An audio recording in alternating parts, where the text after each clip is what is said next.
ደቤናለው ንገረኝ ደቤናለው ንገረኝ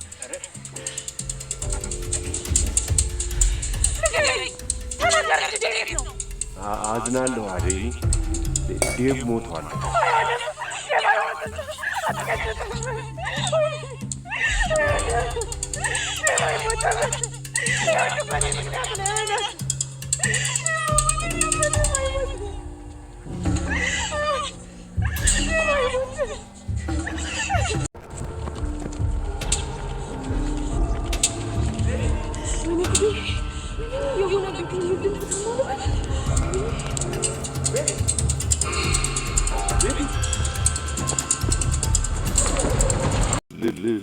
ልጁ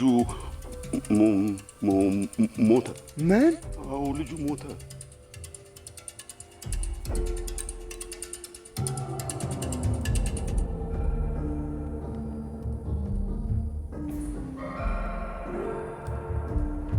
ወይኔ ጉዴ የታሟረ እንደ ቤቱ አይተኛም እዚህ ምን ይሰራል ሰሚ አሉ አንቺን እኮ ነው ቻኔ እንደራጃ እና ካንቺ ውጪ እዚህ አንቺ ሊባላል ነው ወይስ ወንድነትሽን አምነሽ ምንድነው እንደዚህ ንጥር ውጥር የሚያደርግሽ እኔ ካንተ ጋር ትርፍ ወሬ አላወራም በእናትህ የጨረስን መሰለኝ ኧረ እባክሽ ጨረስን እንደዚህ አናቴን ብለሽ የልጅነት ትውስቴን አጥፍተሽ ጨረስን ስትይ ትንሽ አይሸቀጥጥሽም እንዴ አይገርምሽም ገና መች ጀመር እኔ ካንተ ጋር እዚህ ቆሜ የምለፋደድበት ማለት ነው ሞራሉም የለኝም እሺ በእናትህ ሞራሉም የለሽም አይገርምሽም አደይ በጣም አዘነ ዴብ መሞቱን ልታምን አልቻለችም እንግዲህ እነ ጫኔ ዴብን ገለውታል ማለት ነው አሞኛል እያላቸው እንኳን ሊራሩለት አልቻሉም እሱ ደግሞ እንግዲህ ጥሙም ቢሆን ረሃቡ በበሽታ ላይ ያዳክሙ ገለውታል እንግዲህ የአደይ መጨረሻ ከባድ ነው የዴብ እናት እንኳን ዴብ ሞቶ እሱን አታገቢም በማለት ነው ያን ሁሉ መከራ ያደረሰችባት እንግዲህ የአደይ ህይወቷ አለምንም ጥርጥር ትገላታለች ብዬ ነው የማስበው እኔ ምክንያቱም አለቃትም ማለት ነው እና የአባት ምቀኛ ማለት ይሄ ነው የአባቷ ልጅን ህይወት አበላሸ የአደይ ህይወት ከዚህ በኋላ የተበላሸ ነው የሚሆነው ማለት ነው ምክንያቱም አደይ ስትሳደድ አንደኛ ደግሞ ጸጸቱም አችለውም ጸጸቱ ምንድነው በእኔ ምክንያት ነው ዴብ የሞተው እያለች እና ስለዚህ አሁን ወዲያው እንኳን ወደ ህክምና ቢወሰድና ቼክ ቢደረግ የገጠር ሰው ያው እንግዲህ ቶሎ ህክምና አንደኛ በህገ ወጥ ልጅ ስለታገተ ፖሊስ የሚያየናል ብለው ስለሚፈሩ አሞኛል ሲላቸው እንኳን ወደ ህክምና አልወሰዱትም ማለት ነው እና ይሄ ግን ዴብ መሞት የለበትም እንደምንም ዴብ መትረፍ አለበት የምትሉ በላይ ካሳዩን ዴብ ከሞተ ይሄ ድራማ አያምርም ዴብ የድራማው ቀንደኛ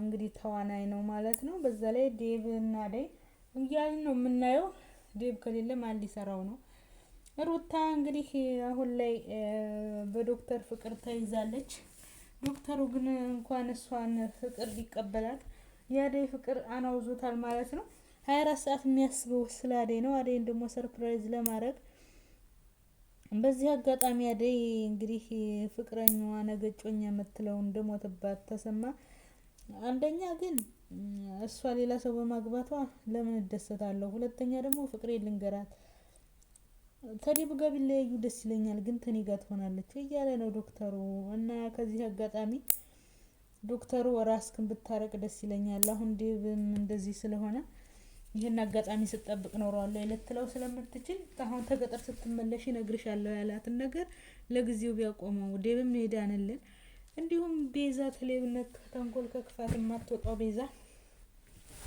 ዛሬ እንግዲህ እነ ፍቅር ቤት ገብታ የፍቅርን እናት ወስዳ ራሷ ላይ ይሁን በላይ ፍቅር ግን እንግዲህ የምታስመልስ ይመስለኛል ሌባ ያጣውም ዳኒ ለሷን ብሎ ቢሆን እንደሰረቀች ታውቋል ግን ቤዛ ፊት ፍቅርን አመናጭቋታል እንደማያቆኑ ዳኒ በነገራችን ላይ ጥሩ ልጅ ነው አደይ እውነት ክፉና ተንኮለኛ እንዲሆን ያደረገችው ቤዛ ነው ለሰዎች ልጆች መራራት የለብህም እነሱ ለኛ ይራሩልንም እናታችንን አሰቃይቶ ገለዋታል እያለች እናትየዋን ታዲያ ሌሎች ሰዎች ተበደሉ በሌላው ሰው ባንዱ ባጠፋ ሌላው መቀጣት ምንም የማያረጉት ንጹሃን መጎዳት አለባቸው እስኪ ፍቅር እናት ምን አረገቻቸው ለጎዳለ ለሰራተኛ ሁሉ ሰው አክብራ ያጂና የፍቅር እናት በጣም የሰው ልክ እኔ በጣም ነው የምወዳት የፍቅርን እናት ማለት ነው ልጇ ያን ሁሉ ክፋት እንኳን ስታረግ እያቃጠረ ስነግራት አሰማትም። ምክንያቱም በጣም ሚዛናዊ ሰው የሆነች ናት። ታዲያ አሁን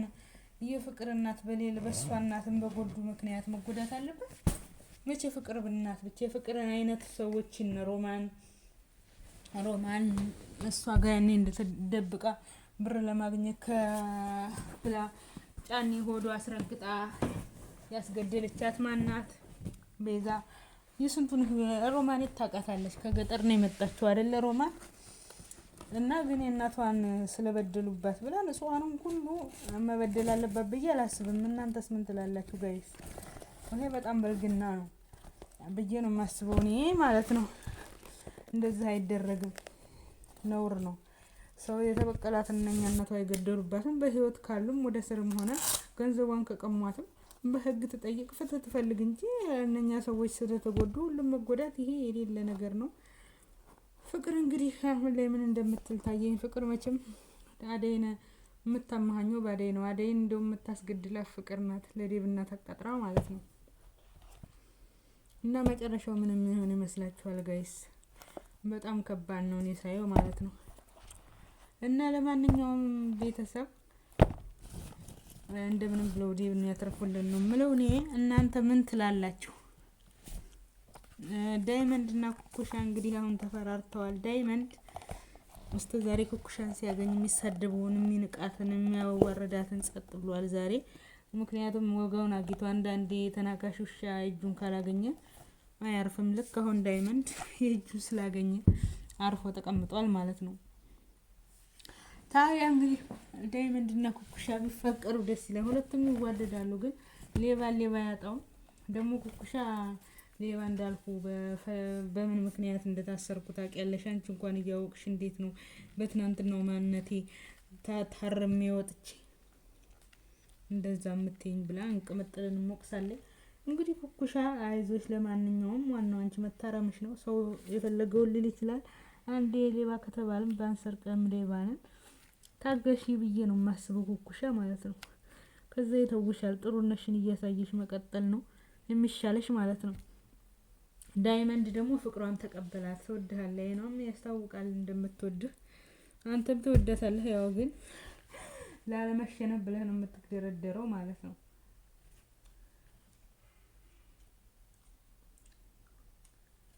ለማንኛውም ነገር እንግዲህ ቅምጥልም አሁን ላይ ኪንጎን ስለተረዳችሁ ደስ ብሎናል። ሰውን ልጅ መጨረሻውን ሳናይ የምንሳደብ ሰዎች፣ ለነገር ለመፍረድ የምንቸኩል ሰዎች ከቅምጥል ተማሩ። ቅምጥል በቃ ኪንጎን ስለምትወደው ከሌላ ሰው ጋር ካገኘችው ልግደልን የምትለው ይሄ ግን ጥፋት ነው።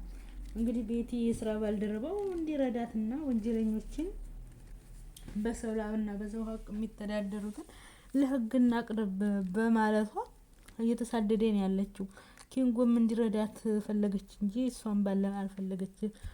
ግን ቅምጥል የምታስበው በቃ ቺት ያረግብኛል ብላ ስለሆነ ከሴት ጋር ከቆመ ልግደልህ ወይም ሴቶቹን ልግደል ነው የምትለው። ይሄ በጣም የሚያስጠላ ነው። ሰውን ሊተቆጣጥረን አናድንም ህሌ ነው እንጂ አይደል እንዴ ጋይስ? ሰው ተቆጣጥረው አይደለም ህሌ ነው ብቻ ነው። ህሌና ካላቸው በህሌናቸው ይኖሩ። ካልሆነ ግን ስንት ቀን ተሰው ተከታትለን እናድናለን። እና ሮማን ወደዛ ቤት በመመለሷ እንግዲህ ፍቅር ልርቃት ነው። እንግዲህ እዛ ቤት የተመለሰችውም ሮማን አንደኛ ሰው ቤቱን ገብታ ባጋጣሚ ከነ ፍቅር የባሰ ቤት ሆኖባት ነው። ሁለተኛ እሹም ያሳዝናል። እሹም ብላ ነው የተመለሰችው እንጂ አንዱ ቤት ባይሰካላት ሌላ መግባት ትችል ነበር። ግን ደግሞ አሹም እሷን ብሎ ነው የመጣው። እሹ እናቱን ጥሎ የመጣው እሷ ብሎ ነው እና ስለዚህ ሊያውም ታማሚ በሽተኛ እናቱን። ስለዚህ ሮማን አሹን ትረዳውና እዛው ትመለስ ነው የምለው። እናንተስ ምን ትላላችሁ? ለማንኛውም ምን ይሆን ያሳሰበኝ የዴብ ነገር ነው። ዴብ አሁን ላይ መፈታት አለበት እንጂ መሞት የለበትም ከታገተበት።